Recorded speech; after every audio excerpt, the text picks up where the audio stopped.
Hello, welcome back to Math 155. This is lecture 13, and today we're going to be talking about local extrema, or maximum and minimum values of a function. So what are they and how can we work them out? So there's various new terminologies today, and we'll discuss these as we go along.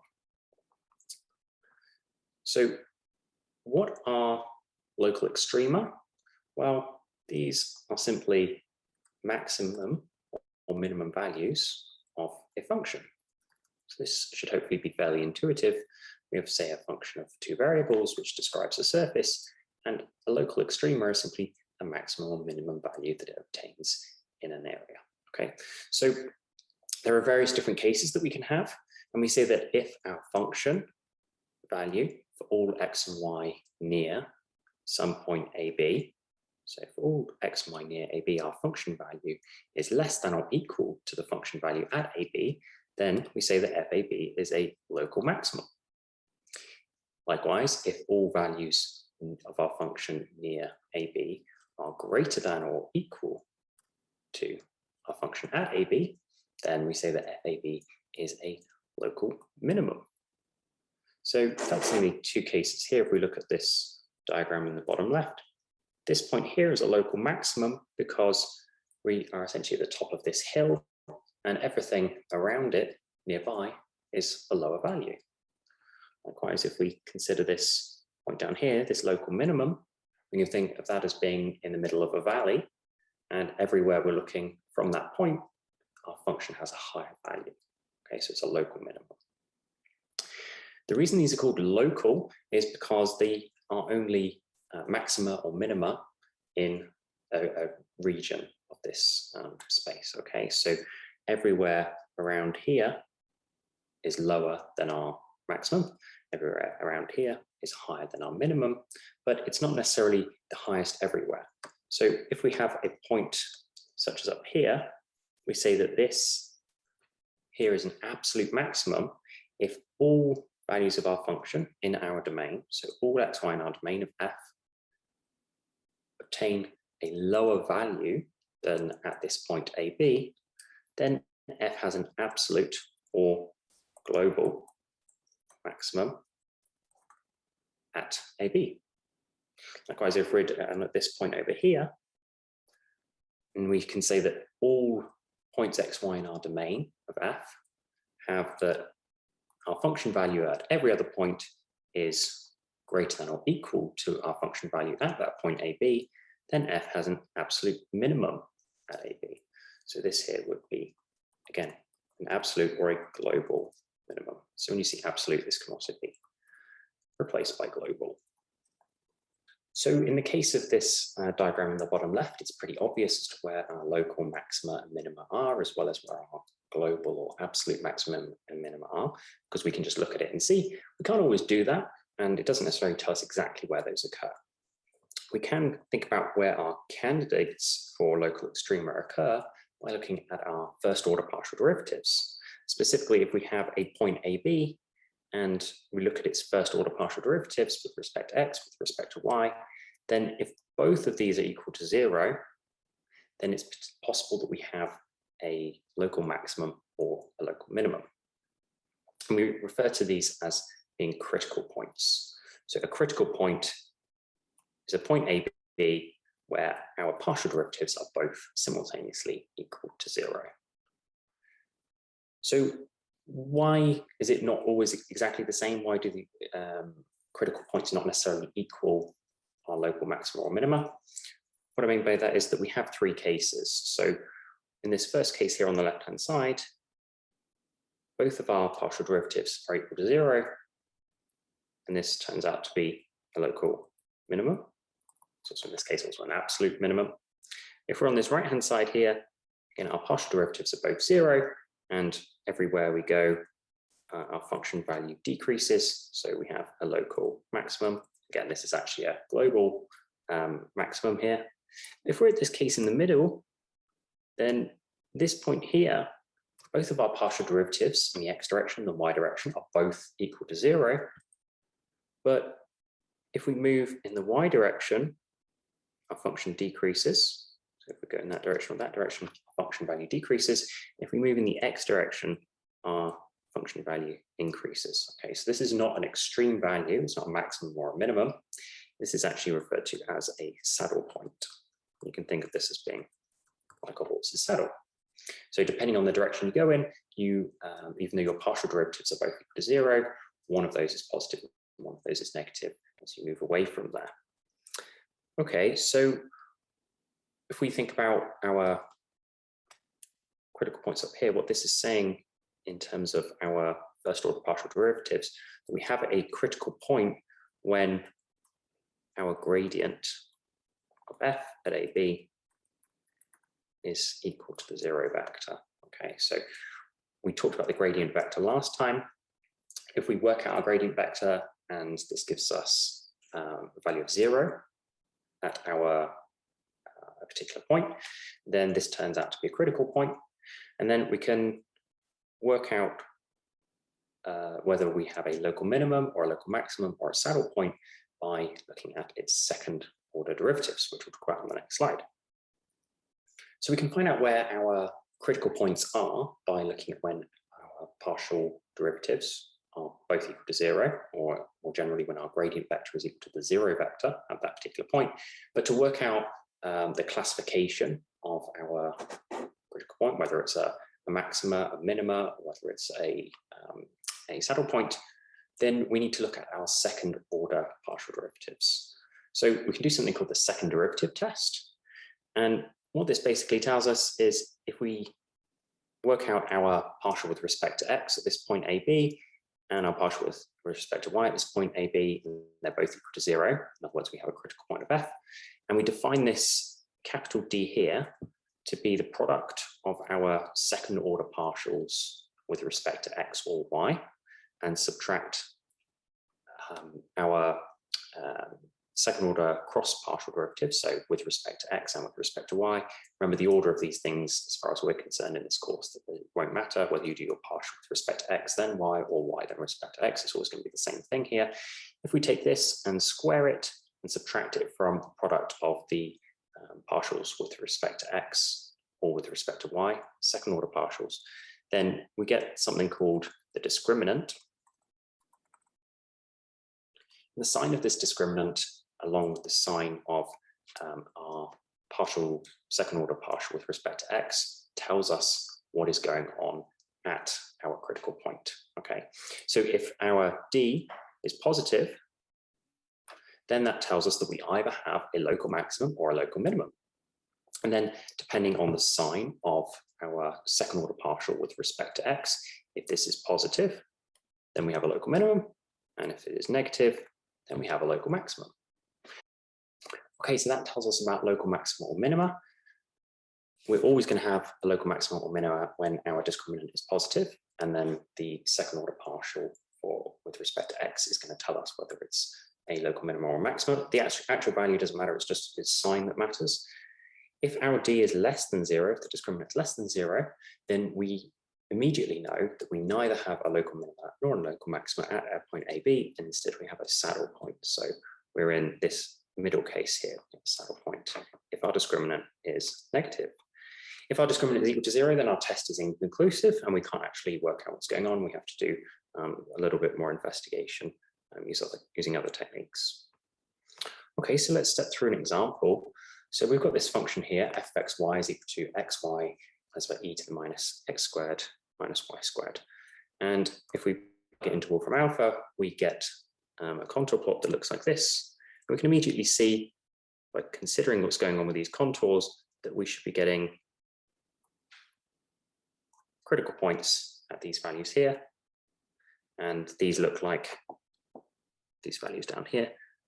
So we know that these are going to be local minima and local maxima just by investigation. It also looks like there might be a saddle point at 0, 0 at this point here. So it looks like we should end up with 5 critical points, and we can pretty much classify them just by looking at them. However, we can't always have access to something like Wolfram Alpha to plot these things. We might also have more complicated functions that it's much more difficult to tell. So how do we work this out? We also can't work out exactly where these values are occurring. We could estimate it by looking at these graphs, but we're only guessing. We may want to work out the exact values. Okay, so let's step through how we would work out what are the critical points of this function and how we would classify them. Okay, so if we first calculate the partial derivatives, I'm not going to go through the details of calculating the derivatives here because that's fairly long-winded, but if you want to, in your own time, calculate these things or plug them into Wolfram Alpha, you can see how we get there.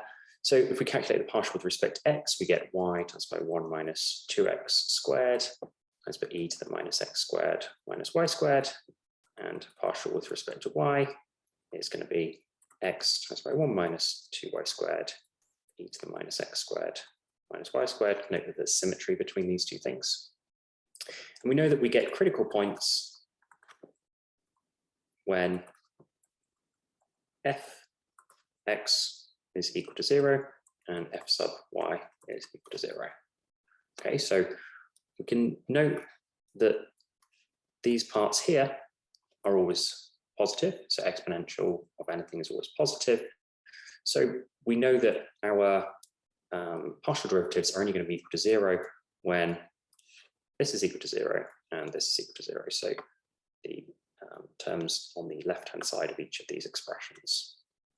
Okay, so that means we need y times by 1 minus 2x squared to be equal to 0. So that's from our f sub x. And we need x times by 1 minus 2y squared to be equal to 0. And that's from our f sub y.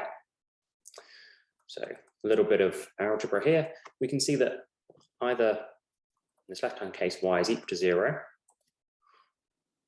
or we have x squared equal to half. So or x squared must be equal to half. And that will ensure that the left-hand equation is equal to 0. And we need the right-hand side as well. We need this x must be equal to 0, or we need y squared to be equal to half. So if we plug these values in, if we plug y into this expression here, we end up with 0 on the left-hand side, 0 on the right-hand side, that's fine. If we plug it in here, we're going to have a 1 minus 0 in the parentheses, so that means that our x must be equal to 0. That tells us that we're going to get a critical point at 0, 0, so xy is 0, 0. And then if we consider the other possibilities, if we consider x squared is equal to half, that means that x has got to be equal to plus or minus 1 over root 2. If we substitute that in, then y must also equal plus or minus 1 over root 2. So our other options are, we have plus or minus 1 over root 2, and plus or minus 1 over root 2. Because we can have any combination of these, this is actually a combination of 4 critical points. And we can see this from our diagram up on the top left, that we have these 4 critical points here, there, and there, which are occurring at plus or minus 1 over root 2. And then we have this point here at the middle, which is 0, 0. So now that we've found our critical points, we can classify them algebraically by looking at our second order partial derivatives. Okay, so let's classify them by, first of all, calculating our partials with respect to x twice and with respect to y. So second order partials here, and then f sub xy. So again, I don't want to turn this into an exercise in differentiation, but please do have a go at working these out yourself. In the first case, we've got 2xy times by 2x squared minus 3 e to the minus x squared minus y squared. In the case of f sub yy, we get something very similar. We get 2xy times by 2y squared minus 3 times by e to the minus x squared minus y squared. And then f sub xy is 2x squared minus 1 to y squared minus 1 times by e to the minus x squared minus y squared. We can see immediately from this one here that when we have x is equal to plus or minus 1 over root 2, or y is equal to plus or minus 1 over root 2, f sub xy is equal to 0. Okay, that means that either this bracket here or this bracket here is equal to 0 when we are having x is equal to plus or minus 1 over root 2 or y is equal to plus or minus 1 over root 2. Okay, now we've worked out the second order partials, we can calculate our discriminant. So d is going to equal f sub xx times by f sub yy minus f sub xy all squared. So we can just substitute these in and use our critical point values that we calculated on the previous slide. So if we consider what happens at 0, 0, then d at 0, 0 is going to be equal to, well, we know that this term here and this term here are both going to be equal to 0. So our f sub xx and our f sub yy are both going to be equal to 0. Then that means we end up with minus fxy squared. So it's just going to be minus fxy at 0, 0 all squared. And we see that this is going to be non-zero. So this is always going to be equal to, in fact, it's equal to minus 1, which was less than 0. Okay, so it doesn't matter that it was minus 1. As long as it was non-zero, we can see that because we've got fxy squared, that's going to be positive, and we have to take minus fxy squared, so that's going to be negative. So it doesn't matter its actual value, but this is always negative. So that's great.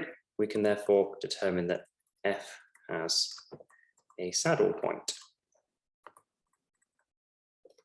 at 0, 0, because if we go back to our classification up here, we have d being negative, therefore we have a saddle point. So we've been able to classify what goes on at 0, 0. If we now consider one of our other points, so let's take 1 over root 2, 1 over root 2. Let's see what happens here. Well, again, if we calculate our discriminant, 1 over d of 1 over root 2, 1 over root 2, well, we can see that now this term here is going to be positive for our f sub xx. This here, we're going to have a 1 over root 2 squared, so that's going to be a half. So we're going to have 2 over 2, which is 1, minus 3, so this term in the parentheses is going to be negative, and then the term on the right with the exponential is always positive. So we see that for both f sub xx and f sub yy, we're going to have something that's negative. So I'll just write it in here as f sub xx, f sub yy, evaluated at 1 over root 2, 1 over root 2, but I'll leave those out just to save space. So these, that's negative, that's negative. So the product of these things is going to be positive. And we know already from this bit up here that fxy is going to be equal to 0. So we're going to have something positive minus 0. So we can see that this here is equal to 0. This is always going to be positive. Okay, so we didn't have to actually work out what the exact value was here. We just care about the sign of the discriminant. So our discriminant is positive and our f sub xx is negative. So if we go back to our classification table, we are in this case here. Our discriminant was positive and f sub xx was negative. If we have a local maximum at 1 over root 2, 1 over root 2. So we can therefore classify this as f having a local max at 1 over root 2, 1 over root 2. We can do this for all of the other critical points. So there are 5 critical points in total. We've classified 2 of them. You can do the same classification for the others. And I suggest at this point you pause the video and do those calculations yourselves. Okay, so hopefully you managed to calculate all of your second order partial derivatives and your discriminants. Let's see what values we ended up with. So if we look at all of our different critical points and put them in a table here, I've grouped these two together here and these two together here because we have identical values for our second order partials and our discriminant in these cases. We see that in the first group of 2, we end up with a positive value of f. We have negative values for our second order partials with respect to x, with respect to y, and our cross partial f sub xy is 0, and our discriminant is positive. So this means that we have a local maximum. In the other case, we have our function value is negative. We see that our second order partials with respect to x or with respect to y are both positive, and our cross partial is again equal to 0, and our discriminant is positive. So in this case, we have a local minimum. So just to remind you, all we're doing here is we're calculating these and we're seeing which situation we're in. Okay, so we calculate those different partials and our discriminant, look at their signs and compare to this table to see what our classification is for that particular critical point. So we've now classified all of these critical points. And if we go back to our diagram up here, we see therefore that this point here at 0, 0 is a saddle point. The values at 1 over root 2, 1 over root 2 is a local max. So here and here are local maxima. And the values at minus 1 over root 2, 1 over root 2, and 1 over root 2, minus 1 over root 2 are local minima. Of course, like I said at the start, we can see this just by looking at our contours and our surface plot at the bottom. But we might not always be able to do that. And from looking at these diagrams, we didn't know exactly where those values occurred. So the method that I've just talked about allows us to calculate exactly where our critical points are and then classify them algebraically without having to even visualize what's going on.